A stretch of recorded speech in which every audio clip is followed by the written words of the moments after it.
Please welcome Arthur Brooks, President of the American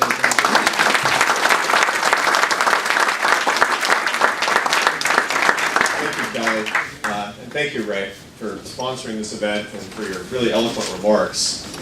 You said a lot of the things that are written on all of our hearts about the road that we need to take today, and that's what I want to talk about here. But I want to start by thanking all of you. This is really a room of patriots, and I know that because you're supporters of the Georgia Public Policy Foundation. In Washington, D.C., where I live, so you don't have to.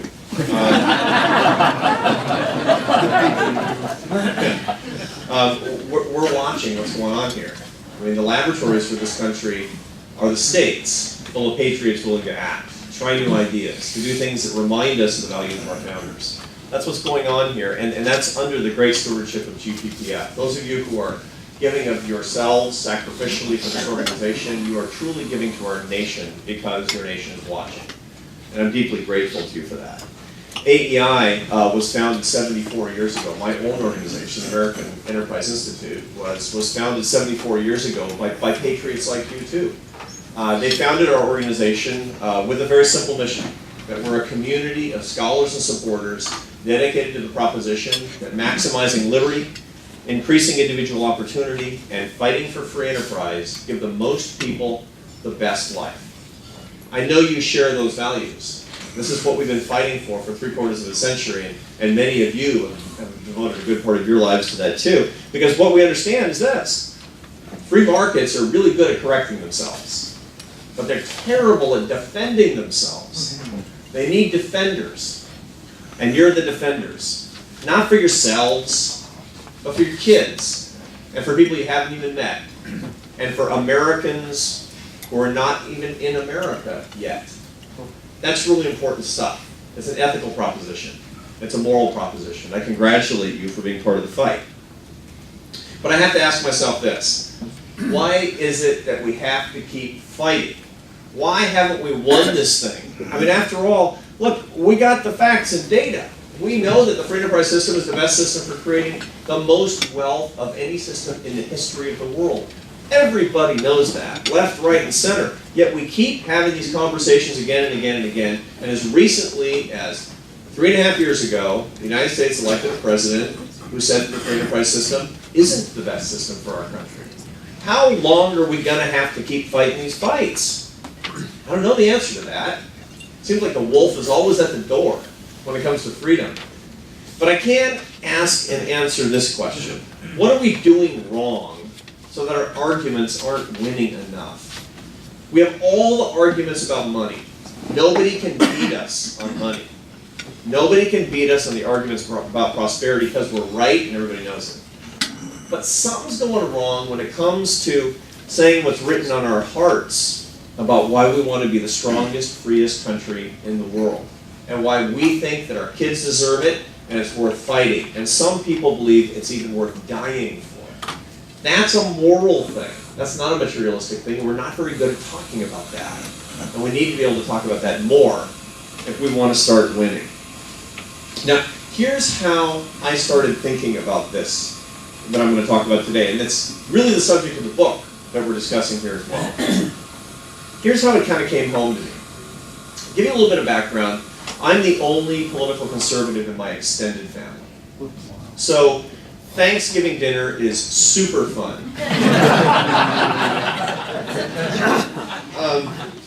And about 2 years ago, I was at Thanksgiving dinner, and my extended family, my wife and I were there. And to say that my extended family's got nobody like me is not quite right. My wife is to the right of me, which is actually quite a feat. And she's an immigrant like Sonny Park. And they know the value of freedom, let me tell you. And we were sitting there at Thanksgiving dinner, and as always, the conversation at some point took a turn toward those rotten millionaires and billionaires who are not paying their fair share. Those rapacious capitalists, they're just stealing from the poor. And, as the conversation wound on, I knew it was only a matter of time before I was going to have to start defending capitalism, because that's sort of my family job. And they start sort of turning toward me, because they know it's coming. And so I say, okay, time to go. Showtime. basically. And I'm the president of the American Enterprise Institute, so I got all the facts. So I'm just going to end this thing. And I say, look, what you people don't understand is that free enterprise is not to blame for this financial crisis, all the misery in this country. It's a lack of free enterprise. The government actually created a housing crisis, and then it metastasized into the malfeasance and greed from the crony capitalists on Wall Street who got their bailouts. And the only thing that's going to solve this thing is real free enterprise with real entrepreneurs. We've got to get out of their way. And the way we do that is by lowering regulatory barriers and lowering taxes. And then I struck the death blow. I said, because did you know that we have the highest corporate tax rates in the OECD countries? Now, I thought this was going to kill, right? And it's sort of quiet. And my sister-in-law, who was really left-wing, she says, you know, I think you just want to give tax breaks to millionaires. And you know what else? I just read a story in the paper about a little girl who lives in a car with her mother. What's your free enterprise system going to do for her? And I lost. I had all the facts. All she had was platitudes and anecdotes. They might not even have been true. But she won. And afterward, I was reflecting on it. I was complaining about it to my wife. And I said, what's the matter with those people? You know, those people are my family. What's the matter with those people? And she said, what are you talking about? I said, how come they can't see what's so obvious? She said, what are you talking about? You deserve to lose that argument. I said, why? And think about it. You made yourself out as the guy who cares about money. She was the person who cares about people. And we all know that people matter more than money. If you don't know that money matters less than people, you were raised by wolves. Everybody knows that people come first. You get 10 seconds to frame yourself in any argument. You get 10 seconds. What are you going to be? The guy who cares about money in your 10 seconds? Or the person who loves people in your 10 seconds? That's why we're losing. We've been all about these cold calculations about economic efficiency for too long, and it's starting to be the time, or it's been as long since the time, to put a human face on it. And that's what we need to do. We need to make our own moral case. The mistake we've been making is kind of summarized by the story that I like about these three friends. They're golfers, and the highlight of their week is getting out on the golf course every Saturday morning. They have a special dispensation from their wives that every Saturday morning these three guys can get out there all alone and play golf. They look forward to it all week. It's a beautiful June morning, gorgeous sunny day. They get out there, the three of them. One's a psychologist, one's a priest, and one's a free market economist like me. They get out on the links this one Saturday morning, and they just can't wait. The first thing that happens is, boom, they get stuck behind the slowest twosome they've ever seen. These guys are four-putting every green. It takes them 5 minutes to select a club, even though there's a caddy, so it should be going faster. Very frustrating. About 3 holes go by. It's getting slower, not faster. And so they start making remarks, just loud enough to hear. The psychologist, he says, I sure hope I never get stuck behind a twosome this slow ever again. The priest says, I pray I never get stuck behind a twosome this slow ever again. Nothing. 2 more holes go by. Finally say, this is enough. They go marching up to the caddy and they say, look, this just isn't right. You've got to let us play through. You know how rude it is, how slow your golfers are going? The caddy says, do you know how rude you've been? Do you know who these guys are? You can play through if you want, but maybe a little respect. He said, what are you talking about? He says, these 2 guys. Remember last year when the town orphanage burned down? He says, yeah. He says, remember the 2 firefighters who pulled all the orphans out, but in the process, they lost their sight in the blaze? And the three friends go, it's not. He said, yeah, it is. It's the golfers. Actually, it's the firefighters, the heroes. Obviously, their golf game goes a little slowly. Maybe a little respect. Now, the 3 friends are mortified by this for the obvious reasons. The psychologist, he says, you know, I've dedicated my career to helping people. I'm going to use this as an important lesson. The priest says, I agree. I have a contrite heart, and I thank the Lord for that. The free market economist, he thinks about it for a minute, and he says, you know, it would be more economically efficient if they played at night.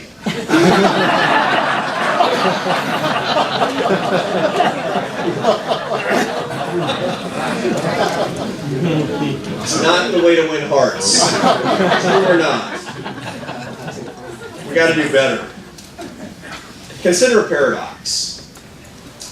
The paradox of big government goes something like this. If you ask Americans, do you love the free enterprise system? Everybody says yes. Actually, 70% of Americans say that the free enterprise system is the best system for America's economy, despite severe ups and downs. If you say, what do you think of the government? 70% of Americans, literally 7 out of 10, will tell you the government is too big today and trying to do too much. So 70% of Americans, man, they are on your side. The Georgia Public Policy Foundation is truly a mainstream organization.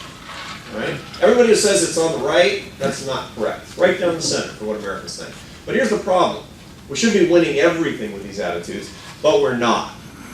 My organization was founded in 1938 as an act of rebellion by people who came out of the business community, and they said, there's one thing that we cannot stand for. It is the fact that the government today is spending 15% of American GDP. Now to that I say, take me back to the good old days. Because state, local, and federal government today are spending 36% of American GDP. If you ask the government where it's going, look at the Congressional Budget Office, these are the official estimates of the government itself, they will tell you in the year 2038, our lifetimes, most of us, God willing, 50% of American GDP. 50%. That is not a free society. That is the road to serfdom. And we're walking ourselves down that road.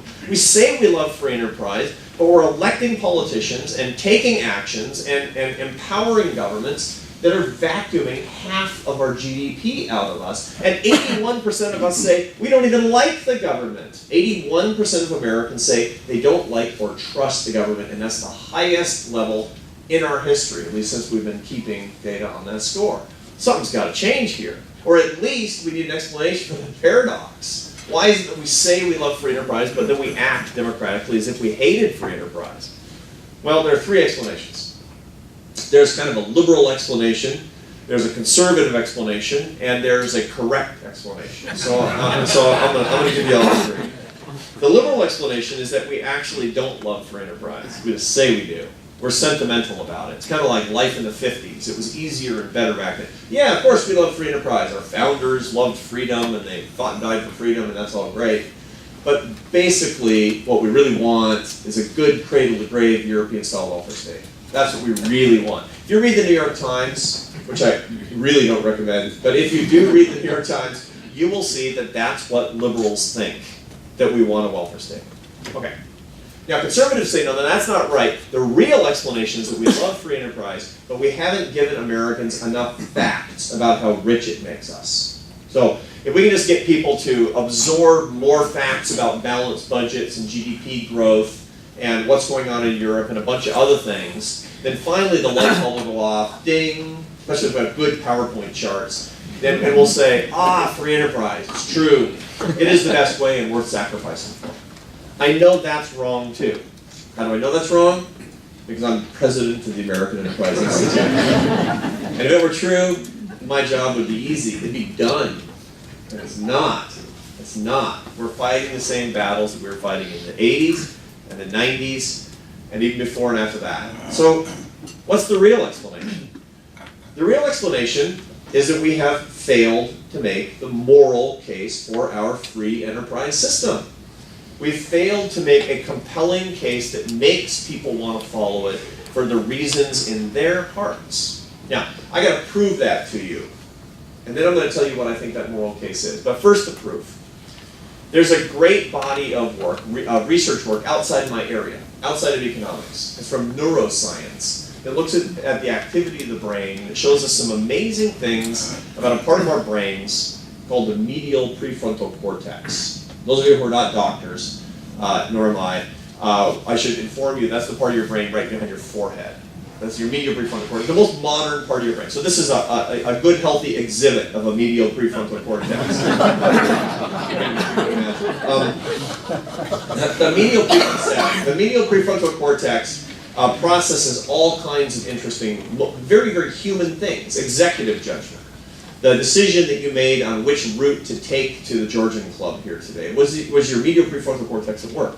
But it also governs your moral functions, your moral judgments. This is an interesting thing. The same circuitry helps you decide on material judgments as moral judgments. So, how am I going to get to work today? What should I wear to work today? Fine.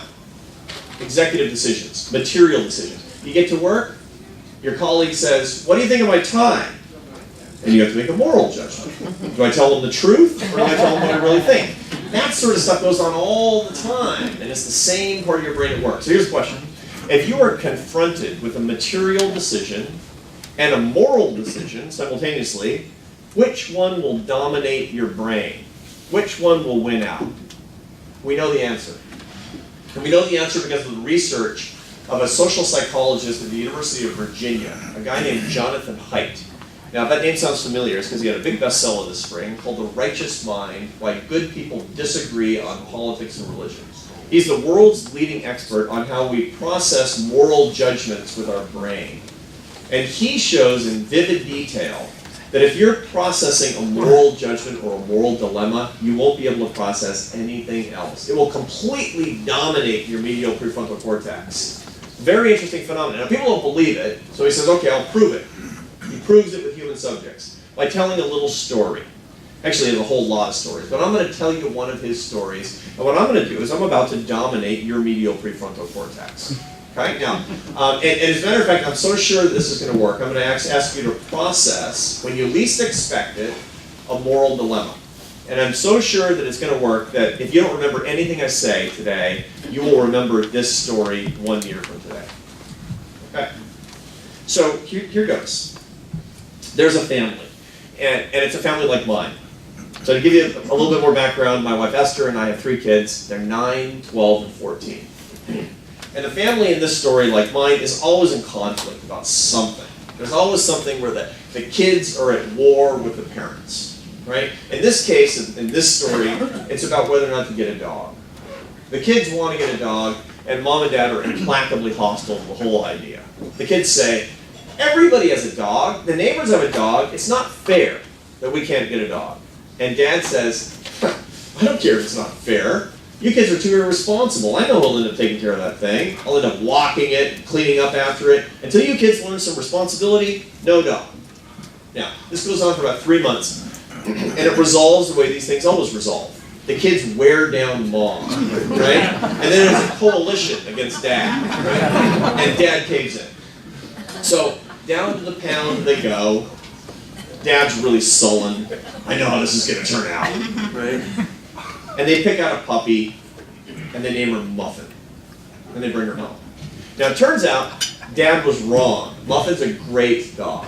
Muffin brings the family together like nothing ever has. As a matter of fact, you know who loves Muffin the most? Dad. And you know why? When Dad gets home from work, nobody else is happy to see him.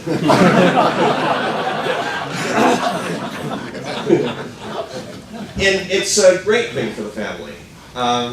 It goes on like this for a couple of years, and Muffin's such a close member of the family. She's in the Christmas pictures, and it's great. One August afternoon, 2 years later, the youngest child is now 11. She, the youngest child, accidentally leaves the front door open one August afternoon. Muffin, ever vigilant, sees a squirrel in the front yard and goes running out after the squirrel. Runs out into the street without looking, boom, hit by a car. Killed in front of the whole family. The kids are screaming. Mom is crying. Dad is trying not to cry because he loved Muffin the most. And the kids say, Dad, what do we do? Everybody's looking at Dad. What do we do?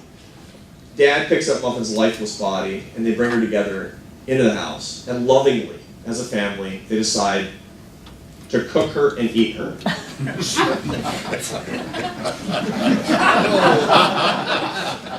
Was that chicken?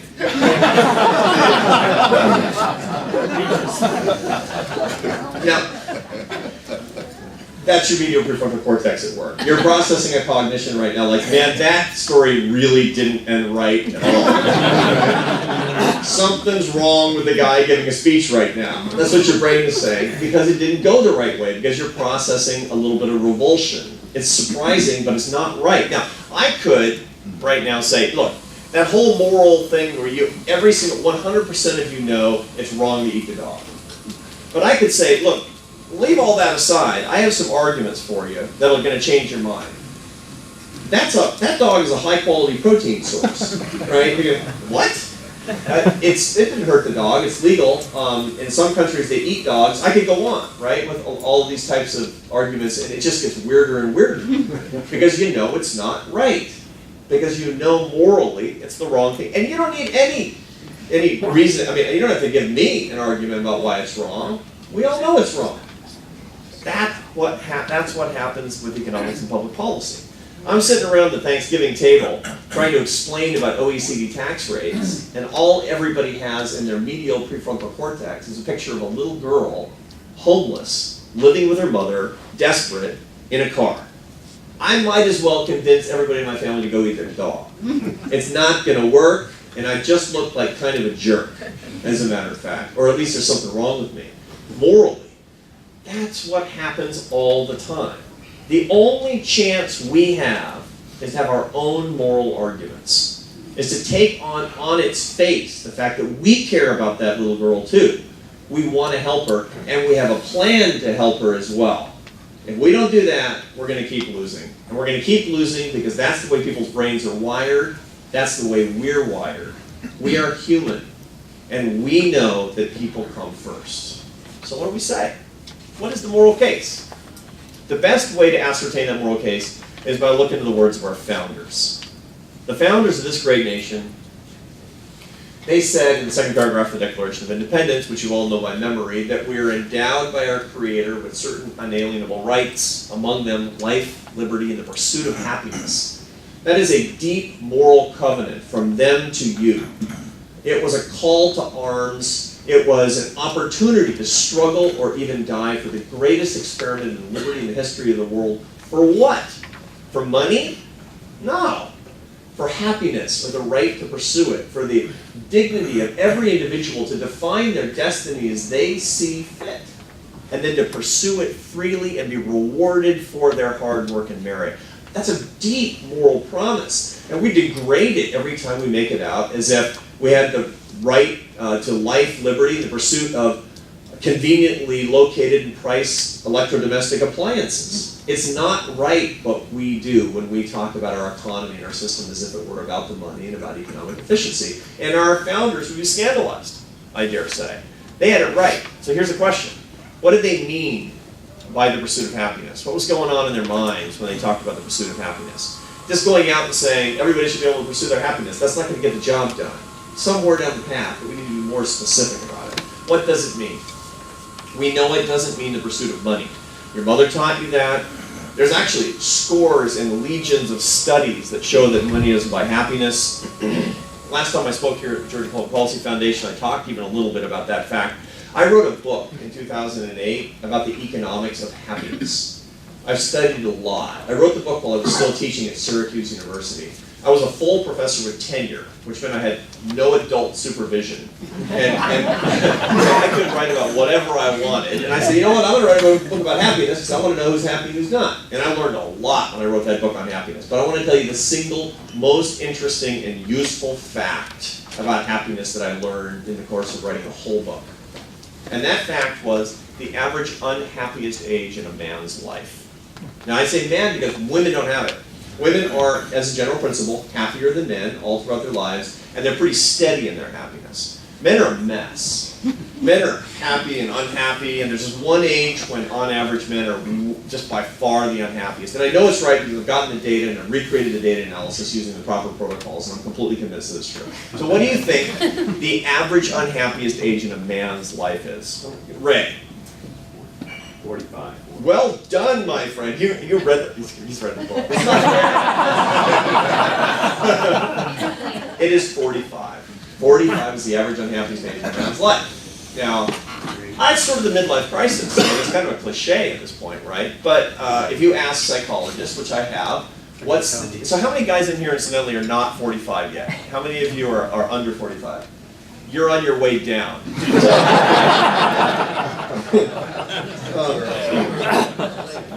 So what's the deal at 45? Psychologists say that's when your wife figures out definitively that you're boring, or that you have a teenager in the home, which is a nightmare. I mean, there are lots of these sort of family explanations, but economists know the real explanation. So I'm not a theologian and I'm not a philosopher, but I have the data. And I'm going to tell you what's going on at age 45, according to the data. When a man's in his 20s and 30s, he's cruising down the superhighway of life. Money, happiness, success, they're all interlinked. Just follow the dollar signs, basically. That's where things get better and better and better. You're feeling better about yourself. Life's good. It's down the superhighway. There's signs that have dollar signs over. You just follow these, and it's a pretty easy road to follow. But around age 45, a lot of guys, a non-trivial percentage, they say, "Man, I think I missed my exit. There was something back there that I craved something. What is it? There's a little road back there that I missed. What is it?" And I know what it is because we have the data on that. Down the end of that little road, you know what you find? You find something called earned success. Now, earned success is not money. It's the belief that you're creating value with your life and you're creating value in the lives of other people. People who believe that they have earned their success are the happiest Americans. It doesn't matter how they measure it. I've done a lot of work, a lot of research on social entrepreneurs. These are people who specialize in setting up endeavors to save souls, to make sure kids don't go to bed hungry, to make sure that people have adequate housing, to save the public policy system, the free enterprise system. This is a social enterprise that we're involved with here today. Social entrepreneurs are every bit as happy as regular entrepreneurs or as commercial entrepreneurs because they're earning their success. If you take two people, they're exactly equal, same age, race, religion, same region of residence, and they both say that they have earned their success, but one earns 8 times as much money as the second, they will be equally likely to say that they are very happy about their lives. The truth of the matter is, you can spread around money all day long. You can't spread around earned success. Earned success comes from you. It comes from what's in your heart and your goals, your vision, your skills, and your passions. It's what God endowed you with and what you're doing with your life. But you have to have the freedom to earn that success. If you do, it doesn't matter how much money you have above the level of poverty, you will be a happy person. Now, this gets to public policy in a big way. The government is in the business of spreading money around. They always promise that we'll be happier once they do. They're promising us goodies. And we always end up hating the government more as a society. Why? Because they're not giving us what we really want. Because they can't. Only you can earn your success, and only entrepreneurs can help bring you those opportunities. The government is making it worse. It's taking us in the wrong direction. As a matter of fact, the government gives us the opposite of earned success, which is called learned helplessness. Now, learned helplessness is not a term I made up. The term that was invented by Martin Seligman, who's an eminent social psychologist at the University of Pennsylvania. He observed in his experiments with humans and animals, as a matter of fact, that when people have the merit and their reward detached, that they become passive and depressed and they give up. In other words, if you basically take something away from somebody who earned it, or if you give something to somebody who didn't earn it, or you penalize them for something they didn't do wrong, they will become passive and depressed and give up. They'll even blame other people for their circumstances. That's learned helplessness. And that's a specialty of the government. The government is very good at taking away from you what you earned and giving you things that you didn't. And we have evidence that that will degrade the quality of your life because it gives you the opposite of earned success. Here's the deal. If we want people to be able to pursue their happiness, we must give them the opportunity to earn their success, and we must avoid the circumstances in which they learn their helplessness. That's the right thing to do. That's the reason that any system that matches our skills with our passions, that celebrates entrepreneurship, that lets us keep the rewards of the things that we do right, that tells us that it's a good thing to work hard and be personally responsible, that system, also known as the free enterprise system, is not just an economic alternative. It's a moral imperative. It's right for us, and it's right for others, and it's what our founders meant by the pursuit of happiness. Now, if you were here representing the current administration in Washington, you might say, well, hold on. Earned success sounds great. I think we all want earned success, but I don't think everybody has access to earned success. I think that there are a lot of people who are born into significant disadvantage. And people who are born with less education or under systems that discourage work, where people are born in circumstances that are just simply economically vulnerable. How are you going to talk about earned success for those people? How are you going to have the poor earn their success under the current circumstances? That's not fair. That's the problem with the free enterprise system. It's not fair. We have to deal with that. We've got to have an answer. We have to have an answer to how free enterprise helps the poor and whether or not it's fair. So that's what I'm going to take in turn right now. I'm going to start with fairness, because you turn on the TV, you see President Obama, and every third word that comes out of his mouth these days is fairness. He wants to make the 2012 campaign about economic inequality and about basic fairness. Why? Because he has perceived correctly that every time he says the word fairness, Republicans run desperately in the other direction. Republicans have learned from birth, never talk about fairness. Talk about prosperity and efficiency, but never talk about fairness because you're going to lose that argument. Right? Now, why? Because it's been defined by the president and by liberals for generations as economic equality, as spreading around the rewards, as a roughly equal distribution, as spreading the wealth. That's how the president defines fairness. So there was a famous speech that he gave in Osawatomie, Kansas in December. Some of you may remember it. He retraced the steps of Teddy Roosevelt to make sort of populist economic policies and say that you people are not paying your fair share of taxes, essentially. And he said the word fair or fairness 14 times. Every single time he said it, it was about redistribution and spreading the wealth. And Republicans said nothing in return. What should they say? They should say this. You know what percentage of the people agree with that definition of fairness? What percentage of Americans agree that fairness means spreading the wealth and getting greater equality? The answer is 11%. 89% of Americans agree with you that true fairness means rewarding hard work and merit and creating an opportunity society. That's true fairness. We can win this argument by saying, you have defined fairness wrong. If I came from immigrants to this country, why did my ancestors come here? Was it looking for a fairer system of forced income redistribution? Probably not. You know, you can imagine, no letters from LSI grandparents saying, can't wait to get American welfare. They came to start a farm, in point of fact. You can imagine a guy in Vietnam saying, my dream is to come to America, because there they have cash for clunkers.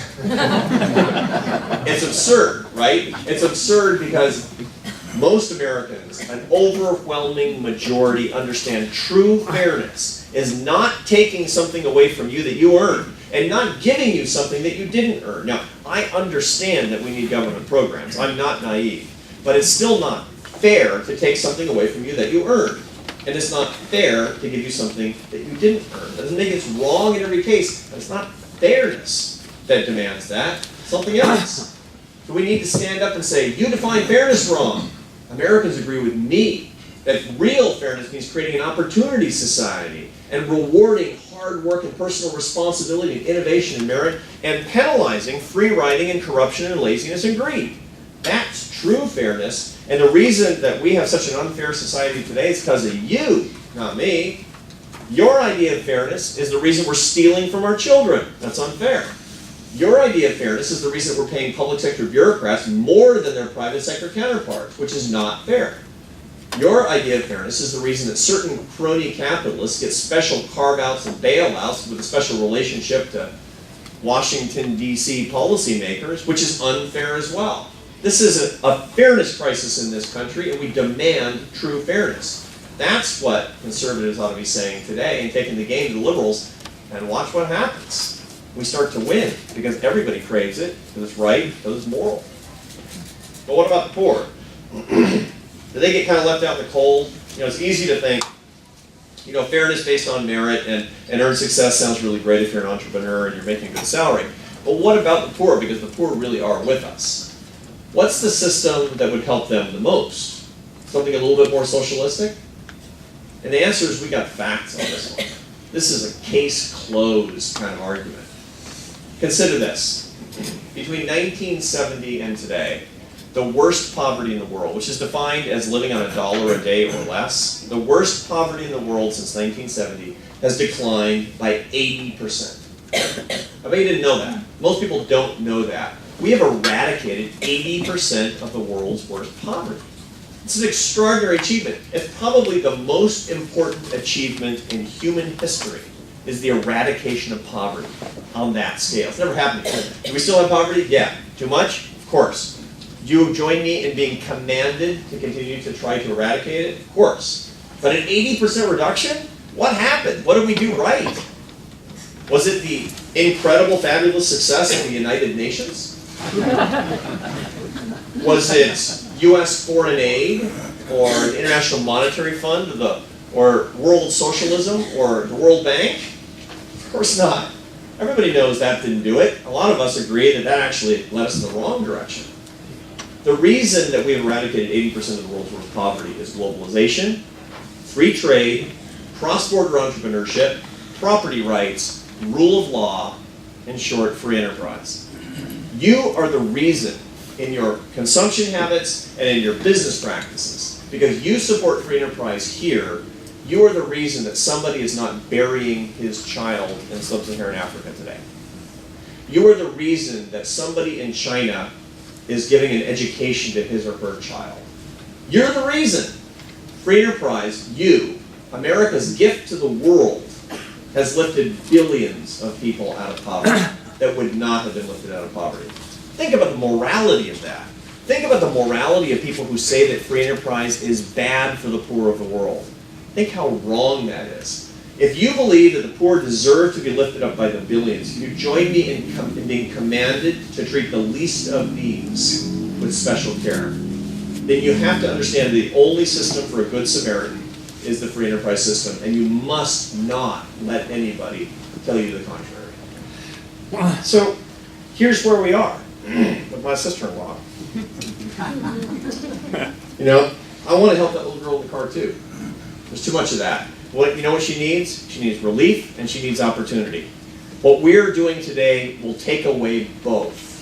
I lived in Spain 20 years ago. One of the things that you didn't hear in the introduction of my remarks is that I spent the first 12 years of my career as a professional French horn player in the Barcelona Orchestra, which is an unusual path to becoming a think tank president. At one point I called my dad. I was 28, I'd never gone to college, I was a musician. I called my dad and said, Dad, I decided to change careers. I've decided to become an economist. I'm going to go to college, maybe I'll get a PhD after that. I was being really ambitious. He said, why do you want to do that? You know, you're doing great. I mean, you're making a living. You started a family. You can't just walk away from it. Why? And I said, Dad, I'm not happy. There's this long pause, and he says, what makes you so special?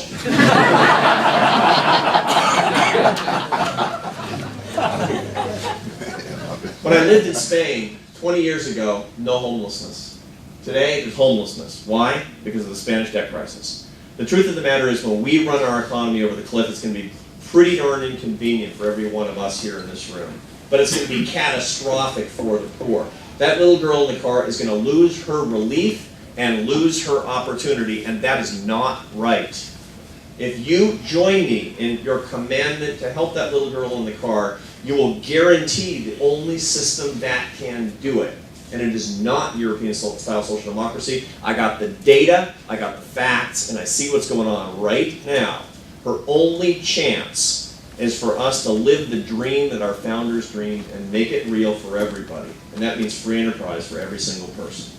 I know you're up for it. I know you're up for the fight. But that means we got to take on these moral battles. The dignity of every individual to earn their success. True fairness based on merit.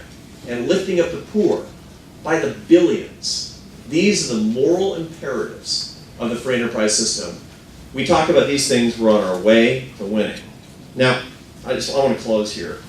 We have a couple of minutes for questions if you have any. But I want to close by expressing my admiration for you.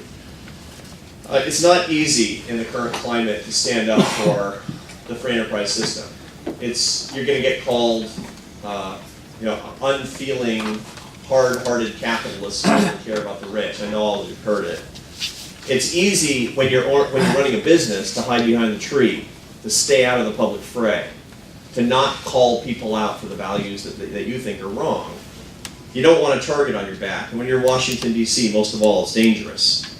Most people, when they see statism, they say, this will pass. It's not going to pass. And you know it.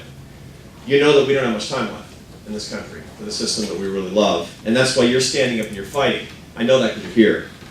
You're the patriots who've earned your success and believe everybody deserves to earn theirs. And you're the good Samaritans that want to share this with people here and around the world. You're refusing to stand up as statism ravages our system and takes away the freedom not for us but for our kids and our grandkids. That's a big deal. And so really on behalf of a nation that is either grateful to you for what you're doing and grateful to the Georgia Public Policy Foundation for its fine work, it's either grateful or should be grateful to you. My last word on behalf of me and my country is God bless you for what you're doing, and thank you.